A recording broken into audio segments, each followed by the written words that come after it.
మాయదారి ముసలిది 4వ భాగం. కొత్వాల్ అహ్మద్ కష్టాలు అంతటితో తీరలేదు. జీనాబ్ చేసిన మోసం కారణంగా అహ్మద్ తన 40 మంది భటులతో పాటు తన దుస్తులను పోగొట్టుకుని లోదుస్తులు ధరించి సిగ్గుతో తల వంచుకుని వీధిన పడి వస్తూ రెండో కత్వాలైన హసన్ కంటనే పడ్డాడు. హసన్ అహ్మద్కు పట్టిన దుస్థితికి లోపల సంతోషించి పైకి మటుకు అమాయకంగా, ఇదేమిటి అహ్మద్, ఉదయం పూట అందులోనూ ఈ చలిగాలిలో ఇటువంటి దుస్తులతో తిరగటం ఆరోగ్యానికి మంచిదా అని అడిగాడు. కష్టాలు అందరికీ వస్తాయి హసన్. విధిని తప్పించుకోవటం మహా వాళ్లకే సాధ్యం కాదు. నేను ఒక బాలిక చేత మోసపోయాను. నీకు దాని ఆచూకీ ఏమైనా తెలుసునా అన్నాడు అహ్మద్ దీనంగా. నాకు ఆ పిల్ల తెలుసు, దాని తల్లి తెలుసు.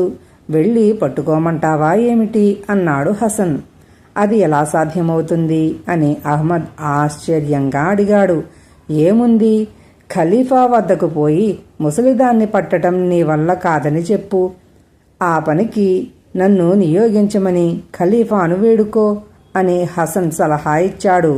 అహ్మద్ తన ఇల్లు చేరుకుని దుస్తులు ధరించి ఖలీఫా వద్దకు పోయి ముసలిదాన్ని పట్టడానికి సమర్థుడు హసనే అని మనవి చేసుకున్నాడు. ఖలీఫా హసన్ను పిలిపించి, నీకు ఈ ముసలిది తెలుసునా? దాన్ని పట్టుకునే పని అహ్మద్ తన వల్ల కాదంటున్నాడు. నీకు చెబితే చేయగలవా అని అడిగాడు. ముసలిదాన్ని ఎరుగుదును. అది ఈ దొంగతనాలన్నిటినీ ధనలోభంతో చేసిందని నేను అనుకోవటం లేదు. ఆమె తన శక్తి సామర్థ్యాలను ఏలిన వారికి చూపటానికే ఇదంతా చేస్తూ ఉండాలి. ఆమె తాను దొంగిలించిన వస్తువులన్నీ ఎవరివి వారికి ఇచ్చిన మీదట తమరు ఆమెను క్షమించాలి. అలా అభయం ఇచ్చేటట్టుంటే నేనామెను తెచ్చి మీ ఎదుట హాజరు పెట్టగలను అన్నాడు హసన్. ముసలిది ఎవరి సొత్తు వారికి తిరిగి ఇచ్చే పక్షంలో ఆమెను శిక్షించనని ఖలీఫా అభయం ఇచ్చాడు. హసన్ తిన్నగా దిలైలా ఇంటికి వెళ్ళి తలుపు తట్టాడు. జీనాబ్ తలుపు తెరిచింది. మీ అమ్మను ఖలీఫా వద్దకు తీసుకుపోవడానికి వచ్చాను. ఆమెను ఖలీఫా పిలుస్తున్నాడు. ఆయన ఆమెకిచ్చిన అభయం ఇదిగో. మీ అమ్మ తస్కరించిన సామానులన్నీ గుర్రాల మీదికి ఎత్తించు అన్నాడు హసన్. దిలేలా మేడ దిగి వచ్చింది. ఆమె దొంగిలించిన సరుకంతా గుర్రాల మీద వేయించాడు.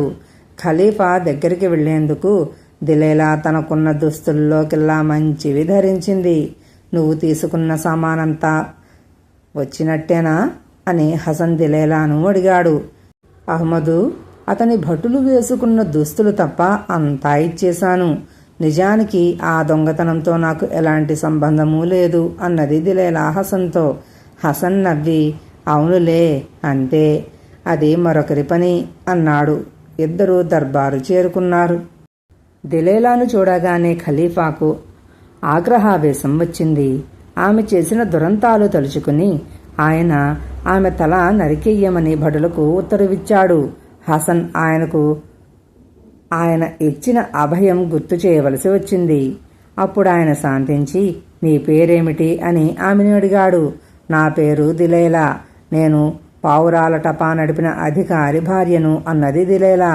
నువ్వు చాలా ప్రయోజకురాలిలాగా ఉన్నావు. వీరందరినీ ఎందుకు మోసం చేయవలసి వచ్చింది అని ఖలీఫా అడిగాడు. దిలేలా ఖలీఫా ముందు మోకరించి, ఏలినవారు నన్ను మన్నించాలి. నేను ధనాశతో ఈ దొంగతనాలు చెయ్యలేదు. నా భర్త నడుపుతూ ఉండిన పావురాల టపాను నేను నడుపుతానంటే ఏలినవారు అనుమతించారు కారు.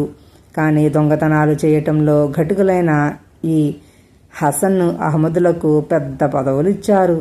వారికున్నపాటి సామర్థ్యం నాకు కూడా ఉన్నదని రుజువు చేస్తే పావురాల టపా నడిపే ఉద్యోగం నాకిప్పిస్తారేమోనన్న ఆశతో ఇలా చేశాను అన్నది. ఆమె మాటలు ఖలీఫాకు నమ్మదగిన దానిలాగానే తోచాయి.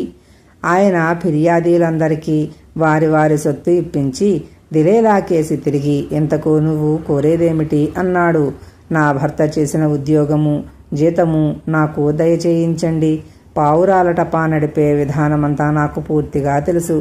టపా పావురాలను పోషించినది నేను, నా కూతురును. మేమే వాటికి ఉత్తరాలు కట్టేవాళ్ళం. పావురాల టపా నిమిత్తం ఏలినవారు పెద్ద దివాణం ఏర్పాటు చేసి దాని రక్షణకు గాను 40 మందిని నీగ్రో బానిసలను, 40 వేట కుక్కలను ఇచ్చారు. ఆ దివాణాన్ని నిర్వహించినది నా భర్త కాదు, నేను. అందుచేత ఆ పని నిర్వహించడం నాకు ఎంత మాత్రమూ అసాధ్యం కాదు అని దిలైలా ఖలీఫాకు విన్నవించుకున్నది. ఆమె కోరిక సక్రమమేనని ఖలీఫాకు తోచింది. దిలైలాను పావురాల టపా నిర్వాహకురాలుగా నియమిస్తూ ఆయన ఆజ్ఞాపత్రం తయారు చేయించాడు. ఆ రోజే దిలైలా తన మకామును పావురాల టపా దివాణానికి మార్చి తన ఇంటి సామాను యావత్తు ఆ దివాణానికి తరలించింది. 40 మంది నీగ్రో బానిసలు దివాణానికి తిరిగి వచ్చారు. 40 వేట కుక్కలు కూడా వచ్చాయి. నీగ్రోలకు దిలైలా ఎర్రని జరీ దుస్తులు ఏర్పాటు చేయించింది. దివాణంలో 41 మేకు కొట్టించింది. ఆ మేకులకు అహ్మద్ దుస్తులు, 40 మంది భటుల దుస్తులు తన కుమార్తె సాధించిన విజయానికి చిహ్నాలుగా తగిలించింది. ఆమె రోజు మగ దుస్తులు వేసుకుని నెత్తిమీద వెండి పావురం గల బంగారు టోపీ ధరించి రాజభవనానికి వెళ్ళి టపా చేయవలసిన సందేశాలు తెస్తూ ఉండేది. తల్లి కూతుళ్లకు రోజులు సుఖంగా వెళ్ళిపోతున్నాయి. పై సంఘటనలు జరిగిన కొద్ది రోజులకు ఒక యువకుడు కైరో నగరం నుంచి బాగ్దాదు నగరానికి వచ్చాడు. వాడి అసలు పేరు అలీ. కానీ వాడికి పాదరసం అనే సార్థకనామం ఉండేది. వాడు చాలా అందమైన యువకుడు, కానీ గజదొంగ. ప్రస్తుతం బాగ్దాదులో కొత్వాలు పదవిలో ఉన్న అహ్మద్ కైరోలో గజదొంగగా జీవిస్తున్నప్పుడు పాదరసం అహ్మద్ వద్దనే దొంగతనంలో శిక్షణ పొందాడు. అహ్మద్ కైరో వదిలి బాగ్దాదు చేరి అక్కడ కూడా గజదొంగగా ఖ్యాతి సంపాదించుకుంటున్న కాలంలో ఈ అలీ కైరోలో దొంగల పెద్దగా పరిణమించాడు. అతను ఎన్నోసార్లు పట్టుబడి కూడా అవలీలగా తప్పించుకుపోవడం చేత అతనికి పాదరసం అన్న పేరు వచ్చేసింది. పాదరసం అలీని బాగ్దాదుకు పిలిపించిన వాడు కొత్వాలు అహ్మదే. దిలైలాను పట్టుకునే ప్రయత్నంలో జీనాబ్ చేతిలో దుర్భరమైన అవమానానికి గురి అయిన నాటి నుంచి అహ్మద్కు ప్రతి క్షణము పాదరసం గుర్తుకు రాసాగాడు. కైరోలో వాడు తనకు కుడి భుజంలాగుండేవాడు. వాడే తన పక్కన ఉంటే తన కాపరాభవం జరగకపోను. దిలైలా మీద తాను స్వయంగా పగ తీర్చుకునే అవకాశం ఇప్పుడు లేదు. ఇప్పుడు ఆమె హోదా తన హోదాకు ఏమీ తక్కువ కాదు. అందుచేత అహ్మద్ పాదరసం ద్వారా పగ తీర్చుకోదలచి అతన్ని బాగ్దాదు నగరానికి పిలిపించాడు. పాదరసం బాగ్దాదు నగరం చేరుతూనే అహ్మద్ ఇంటికి వచ్చాడు. అతన్ని చూడగానే అహ్మద్కు ప్రాణం లేచి వచ్చినట్టయింది. తమ్ముడు, నువ్వు నా ఇంట కొన్నాళ్ళు రహస్యంగా ఉండాలి. నీతో ఒక రాచకార్యం ఉన్నది. అది పూర్తి అయ్యాక నిన్ను నేను స్వయంగా ఖలీఫా వద్దకు తీసుకుపోయి సిఫార్సు చేసి మంచి ఉద్యోగం ఇప్పిస్తాను అన్నాడు అహ్మద్ పాదరసంతో. అహ్మద్ ఇంట 2 రోజులు రహస్యంగా గడిపిన మీదట పాదరసం బయటికి పోవాలని తహతహలాడాడు. అతనికి ఖైదులో ఉన్నట్టు అనిపించింది.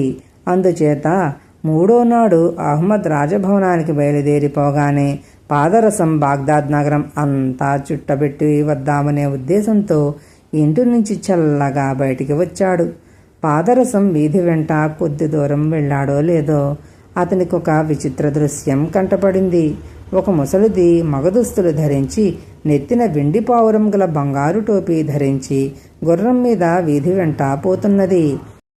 ఆమె వెంట ఎర్ర జలతారు దుస్తులు ధరించిన నీగ్రోలు పోతున్నారు.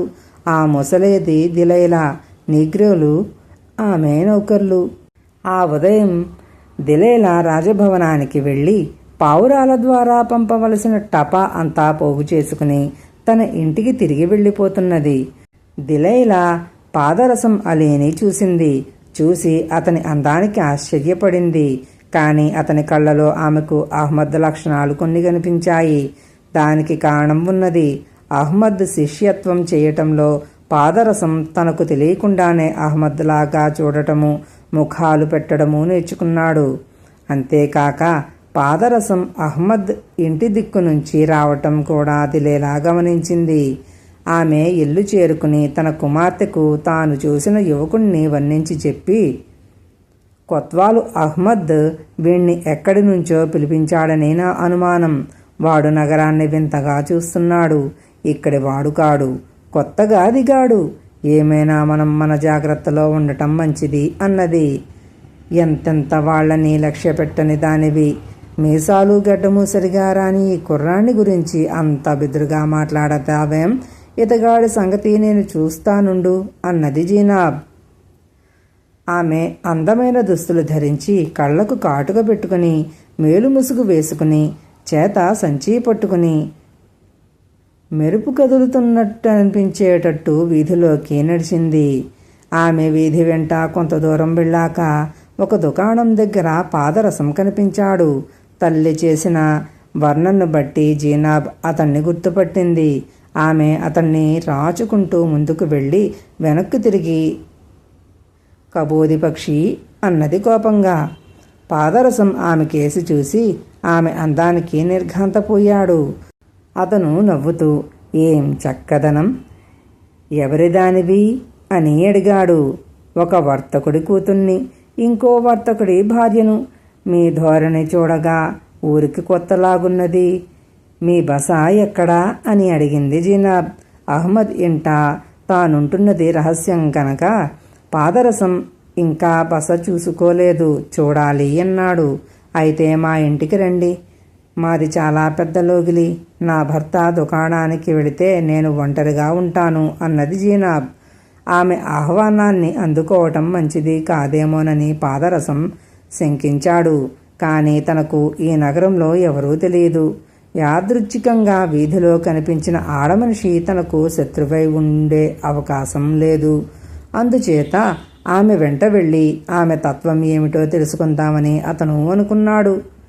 జీనాబ్ అతన్ని చాలా వీధులు తిప్పి ఒక పెద్ద భవనం ముందు ఆపి తాళపు చెవి కోసం తన సంచిలో వెతకనారంభించింది. అది ఒక గొప్ప వర్తకుడి ఇల్లు. ప్రస్తుతం ఆ ఇంట్లో ఎవరూ లేరు. వర్తకుడు ఉదయం ఇంటికి తాళం వేసి దుకాణానికి పోతాడు. రాత్రి దాకా తిరిగి రాడు. ఆ మాట జీనాబ్కు తెలుసు.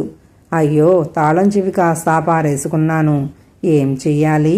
తాళం మీరేమైనా తీయగలరా అన్నది జీనాబ్. అంత పెద్ద తాళాన్ని పాదరసం క్షణంలో తీశాడు. అతని హస్తలాఘవాన్ని బట్టి అతను గజదొంగేనని జీనాబ్ రూఢి చేసుకున్నది. ఇద్దరూ లోపలికి వెళ్లారు. మీరీ హాలులో కూర్చోండి, నేను బావి నుంచి నీరు తెచ్చి వంట చేస్తాను అంటూ జీనాబ్ బిందె తీసుకుని దొడ్లోకి వెళ్ళింది. కొంచెం సేపయ్యాక దొడ్లో నుంచి జీనాబ్ కెవ్వున కేక పెట్టడం విని ఏం జరిగిందోనని పాదరసం దొడ్లోకి వెళ్ళేసరికి జీనాబ్ బావిలో నుంచి చేద పైకి లాగక బావిలోకి తొంగి చూస్తూ కనబడింది. ఏమైంది అని పాదరసం అడిగాడు. నా రవ్వల ఉంగరం 500 దీనారాలకు నా భర్త నిన్ననే కొనిపెట్టాడు. అది కాస్త బావిలో పడిపోయింది. నా భర్తకు తెలిస్తే చంపేస్తాడు అని జీనాబ్ లబలబలాడింది. ఇంతే కదా, నేను దిగి తీస్తానుండు అన్నాడు పాదరసం. అతను బావి మీద ఉన్న అడ్డదూలానికి మోకు కట్టి బావిలోకి దిగాడు. అతను ఉంగరం కోసం వెతకటానికి మోకు వదిలి నీటిలో మునగగానే జీనాబ్ మోకు పైకి లాగేసి, నిన్ను అహ్మద్ పైకి తీసేదాకా అందులోనే ఉండు అంటూ అతని దుస్తులు తీసుకుని ఇంటికి వెళ్ళిపోయింది. కథ ఇంకా ఉంది.